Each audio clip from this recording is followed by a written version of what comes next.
Nagbabala ang grupong Bantoxic sa publiko tungkol sa pagbili ng shrilling chicken at iba pang kahalintulad na laruan na ibinebenta ngayon sa merkado.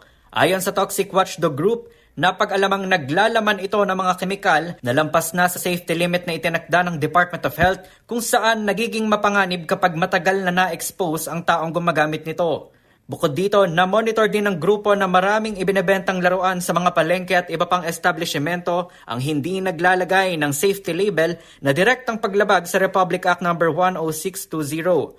Sa ilalim ng batas na Toy and Game Safety Labeling Act of 2013, lahat ng laruan ay dapat may mga safety label at manufacturer's marking para maprotektahan ng mga gumagamit nito sa anumang health at safety hazard. Kaugnay nito, ipinanawagan ng Bantoxic sa mga regulatory agencies na magsagawa ng pagsusuri at kumpiskahin ang mga laruang ibinebenta pa rin hanggang ngayon sa mga pamilihan.